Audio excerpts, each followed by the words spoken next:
Welcome to One Insight. My name is Litvin. I grew up in London and I now live in LA. And this is a podcast for extraordinary top performers. You see, I've coached some of the most successful and talented people on the planet. I see what most people cannot see, and I dare to say what most people wouldn't dare to say. And what I know about success is that on the other side of it, it can actually be lonely. You can feel like more of an imposter the more successful you become. And when you're the most interesting person in the room, you're actually in the wrong room. I coach around insight. Life looks one way, something happens, the world looks different, and your entire world changes. It can happen in an instant. And this podcast is called One Insight because a single insight can change everything. I'm about to coach Garrison. He's an extraordinary man, a very successful entrepreneur and business owner. I've known Garrison for 15 years. He's a member of my community called 4PC, a high-level community of leaders and coaches.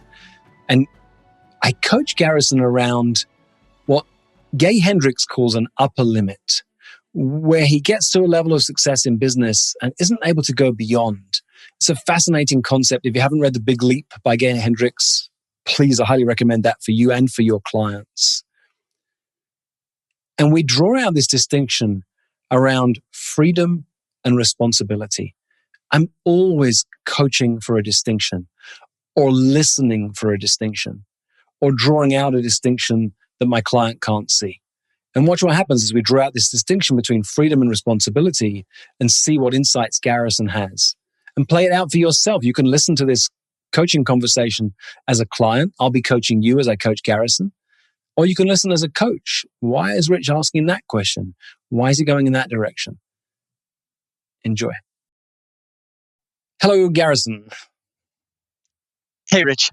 Hey, so you told me you had something very specific you wanted to talk about around business. What you got for me? Yeah. You know, and it's more of a mindset thing, maybe even sort of a, what do we call it? The upper limits sort of thing. I feel excited about business right now. I feel that I'm consistently getting more and more dialed in. And there's this one piece that I find myself really struggling with. And as I was getting ready for our conversation, I was looking at there's this technical thing or this technical thing, but really there's sort of like a overarching umbrella over all the things that I could talk about, which is that as an entrepreneur, I can't say that I've ever fully had the experience of the rubber fully meeting the road and going miles and distance and into new lands and worlds. I deeply long for that experience where I feel that I've created something that is taking on a life of its own. It's building, it's growing, it's becoming deeply profitable and fulfilling. And I think it's part of, I think, an identity thing that I struggle with, where it's sort of like, oh, I'm the guy who never quite gets what he wants. And as I'm going deeper into my own business, I think there's this aspect where it's like, wow, I don't know that I would know who I was if I was having that experience. And yet I deeply long for it. And I can feel what myself. would it mean about you if you got what you wanted?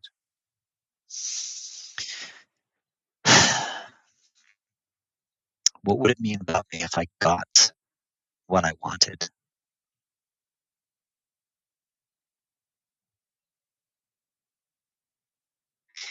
Well, if I got what I wanted, it would mean that I was powerful enough. And that's interesting to hear myself say. I think that's something that you and I'm going to take you out of the analysis of yourself right now. I'm going to play with you. The trouble is being a coach, we're not only we're tracking it at two levels, running be coached and see what's going on. Let me take you out of all that. I'm going to give you a sentence stem. You're going to repeat the sentence stem 10 times and say whatever comes after it. So the sentence stem is, if I got what I want, ...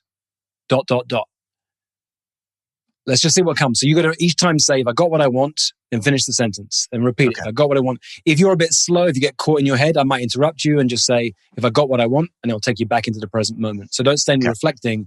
It's instant. If I got what I want. 10 times. Okay. I was going to use my fingers. If I got what I want, I would feel, if I got what I want, I would feel happy. If I got what I want, I would feel accomplished. If I got what I want, I would have a new relationship with my life and the world. If I got what I want, I would be able to play at a level that I haven't had access yet to.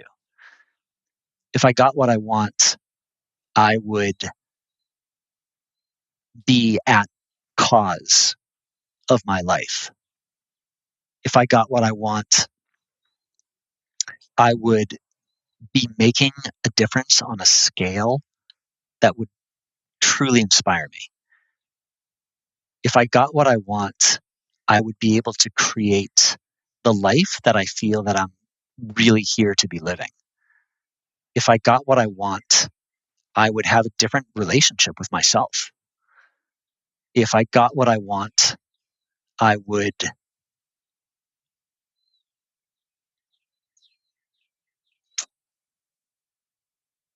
have what I wanted. Is that 10 or should I? One more. Oh, let's pause there. Let's pause. All right. I'm going to give you a different sentence stem now. The 10 times again, I'll count. The worst thing about getting what I want, ... The worst thing about getting what I want is that I wouldn't have the excuses that I have right now. The worst thing about getting what I want is that I might feel less freedom. The worst thing about getting what I want is that I would be seen and heard on a much bigger level. The worst thing about getting what I want is that I wouldn't be able to revel in the same kind of misery that I've called home. The worst thing about getting what I want is that I would have a lot more responsibility. The worst thing about getting what I want is that I would feel, that's interesting. I almost said the exact same thing twice. I would have more responsibility. So there's something very. This is what's coming. Say it twice. Yeah. Three more. The worst thing about getting what I want is that I might not want it. The worst thing about getting what I want is that, damn, I almost said responsibility again. The worst thing about getting what I want is that I would have no more excuses. All right, let's pause there. So take a deep breath in.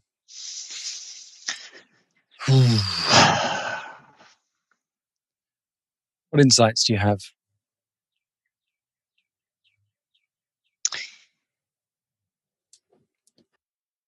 There's always been a really big fear of losing my freedom.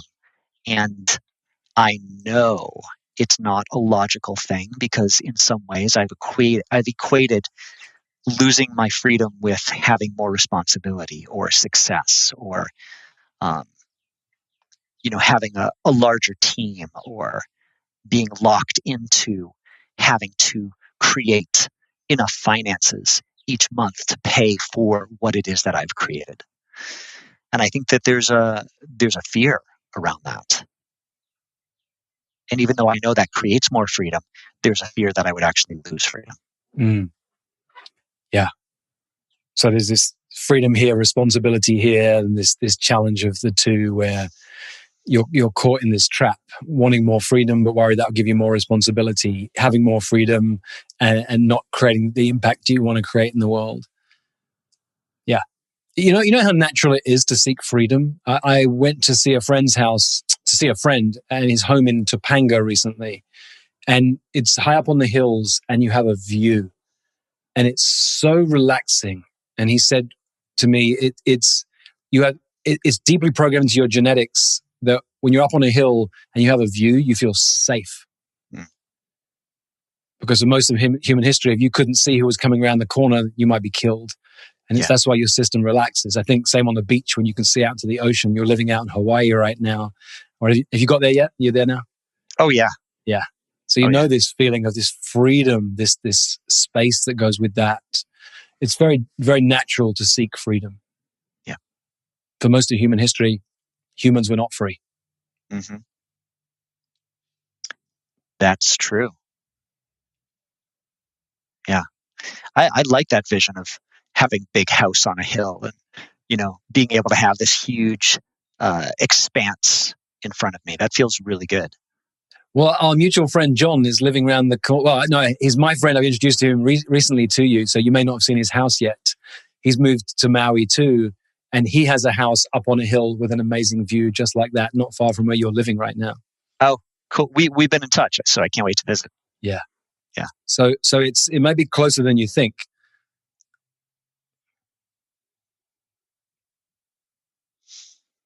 Well, I mean, visiting his house versus having my own.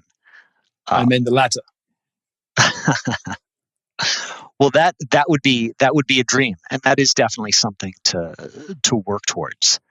I think in the meantime, there's so that's interesting. That would be a dream. Well, it doesn't have to be a dream. It can be a decision. Yeah, I'm intending to create a beautiful home that has an amazing view on this beautiful island that I live in right now. Yeah. And one of the ways that you might do that is to say, well, I'll do that by growing my business. Because by growing my business, whilst I might lose some freedom here, I'll gain it here. You can get clear about what price am I willing to pay? It's always a good question to ask you before you start any new initiative. And you could say, well, I want to grow my business and have more freedom. I'm not willing to do one at the cost of the other. Yeah. Yeah. And it's true. It's true. It's like I'm not someone who would allow for my freedom to get lost. Like that wouldn't happen. I would just make it work, even if I had to. Well, no. Let's just clarify. You're absolutely right. Your freedom is such a high value. You've never let yourself succeed at this thing you call business in the way that you want it to, because this secret hidden value of freedom has always been there. Mm. You mentioned upper limits at the beginning. I want to bring in upper limits. If you're watching or listening, it's a concept created by Gay Hendricks in the wonderful book, The Big Leap. If you haven't read that as a coach, I highly recommend it. And I coached 3 people in the last few days, Garrison, where the same upper limit has come up. They say something like this. Every time I get really successful at something, I find a way to find something new and slightly different just before it becomes highly successful. Before I say any more, I see you nodding. Yeah. I've definitely got my own version of that. Yeah. Yeah.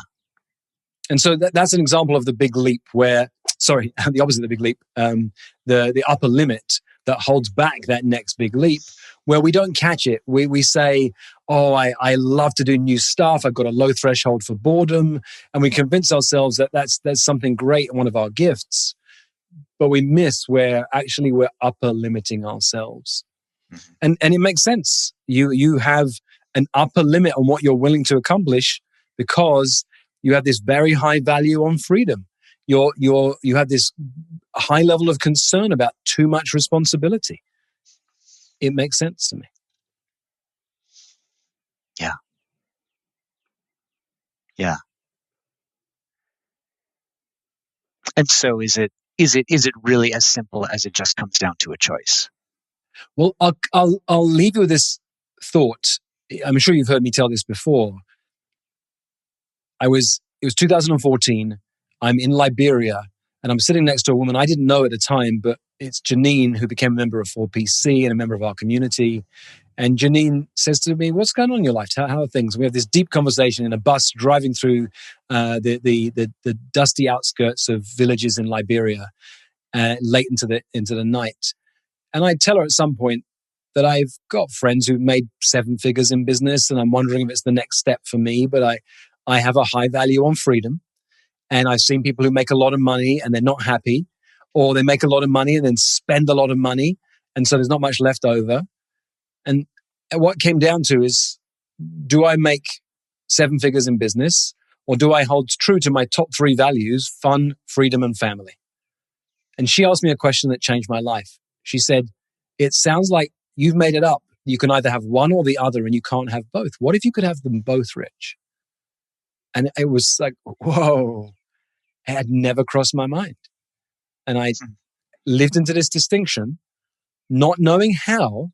I lived into a distinction of I'm making 7 figures and I have more time for fun, freedom, and family than ever before. Yeah. Yeah. Completely. I mean, honestly, that's the only way it makes sense for me, is to grow my business and simultaneously having it be creating more fun and freedom and happiness.